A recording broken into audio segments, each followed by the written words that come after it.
Pemirsa, BPS baru saja merilis jumlah penduduk Indonesia saat ini dan berdasarkan data sebelumnya ada kenaikan jumlah penduduk hingga 271 juta jiwa. Namun demikian, kenaikan jumlah penduduk akan berdampak baik maupun buruk apabila saat pandemi seperti ini. Lantas, seperti apa dampak dari kenaikan jumlah penduduk ini hingga manajemen data kependudukan? Guna membahasnya sudah bergabung melalui sambungan Zoom Direktur Statistik Kependudukan dan Ketenagakerjaan BPS, Nurma Midayanti. Terima kasih Bu Nurma telah bergabung bersama kami. Bu Nurma, ini dari data terakhir terkait dengan kependudukan, kalau kita lihat tadi jumlahnya menjadi 271 juta lebih penduduk Indonesia saat ini. Ini kalau dilihat dari dampaknya terlebih dahulu, dampak apa sih yang akan kita rasakan tentunya dengan penambahan jumlah penduduk ini, khususnya saat ini, pada saat pandemi? Ya. Terima kasih Mbak.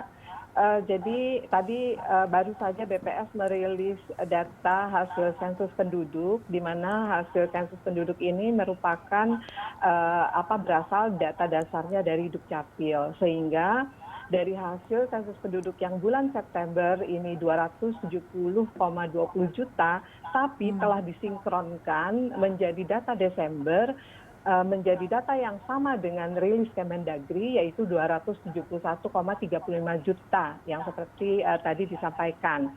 Nah, kalau melihat dari jumlah penduduk, sebenarnya kita bandingkan dengan 10 tahun yang lalu, rata-rata tuh ada 3,6 juta per tahun pertambahan penduduk ini. Nah, Mbak, pertambahan penduduk ini merupakan dinamika yang dipengaruhi oleh tingkat kelahiran, tingkat kematian, dan migrasi penduduk. Nah, pandemi COVID yang telah berlangsung hampir setahun ini di Indonesia, di mana belakangan ini kita mengetahui bahwa banyak kematian akibat COVID ini yang kalau kita merujuk data dari gugus tugas itu cenderung sangat lebih banyaknya di usia tua. Nah, sementara pertambahan penduduk ini merupakan dampak dari kelahiran sepanjang 1 tahun ini beserta adanya perpindahan penduduk. Nah, dengan bertambahnya penduduk ini tentunya harus dipikirkan dampaknya terutama terhadap penduduk yang usia produktif. Karena penduduk usia produktif yang menanggung penduduk usia tidak produktif. Ya, penduduk usia tidak produktif itu penduduk usia muda 0 sampai 14 tahun dan usia tua di atas 65 tahun. Nah, jadi ketika pertambahan penduduk ini, jika kita kaitkan dengan dampak COVID, ketika pemerintah berhasil meminimalkan dampaknya terhadap usia produktif, itu sebenarnya bisa mengatasi dampak pada keseluruhan umur, ya, mulai dari yang bayi sampai yang sudah tua. Nah, untuk itulah mungkin pemerintah saat ini telah banyak melakukan realokasi anggaran untuk menangani dampak COVID dan juga untuk mengatasi para pengangguran yang sebagai dampak COVID itu bertambah. Dari hasil rilis di BPS juga ada pertambahan lebih dari 2 juta pengangguran. Nah, inilah yang harus diminimalkan dampaknya pengangguran pada usia produktif. Demikian Mbak Nadine. Ya, Bu Nurma, ini tadi ya, kalau kita melihat bahwa salah satu juga yang dikatakan oleh terkait dengan jumlah kependudukan kita atau data kependudukan ini adalah terkait dengan manajemen yang disorotnya, yaitu bagaimana manajemen data kependudukan ini guna mewujudkan satu data Indonesia. Ya, jadi tadi Bapak Kepala BPS dan Bapak Sekjen Kemendagri telah bersama-sama merilis data.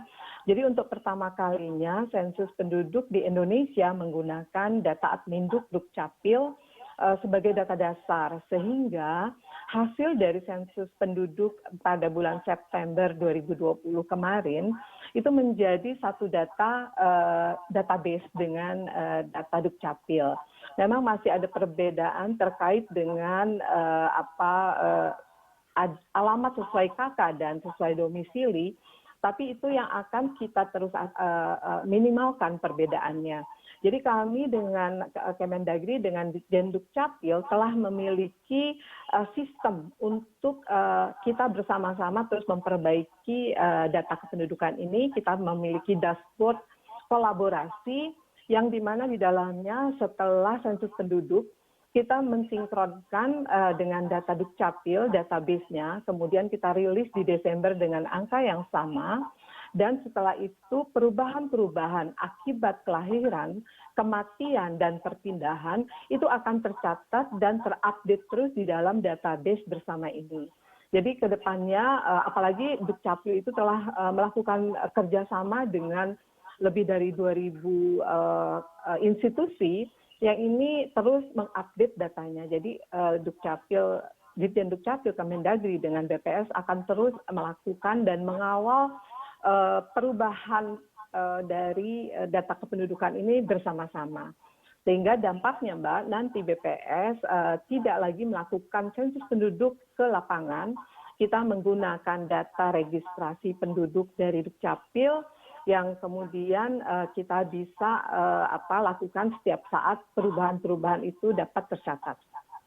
Oke, nah baik, Bu Nurma ini terakhir, jadi kalau dilihat tadi ya dengan konsepnya yang satu data Indonesia, lalu kemudian dengan berdasarkan data yang dirilis, lalu kemudian langkah ke depan apa yang akan dilakukan atau langkah seperti apa yang akan dilakukan juga oleh BPS maupun pemerintah terkait dengan jumlah atau data terbaru ini di mana jumlah penduduk Indonesia menjadi 271 juta lebih dan kita lihat juga katanya kita berharap dengan bonus demografi ke depannya. Iya, jadi dengan telah bersama-samanya BPS dan Kemendagri ini menggunakan satu database yang sama untuk data kependudukan Indonesia, berbagai perencanaan, evaluasi pembangunan akan menjadi lebih akurat. Jadi secara agregat nanti data BPS dapat digunakan untuk perencanaan ke depan sesuai dengan nanti yang dihasilkan oleh BPS, kita akan menghasilkan proyeksi penduduk yang akan memetakan penduduk sampai 2050. Nah, itu bagian dari untuk kita bisa melakukan berbagai perencanaan.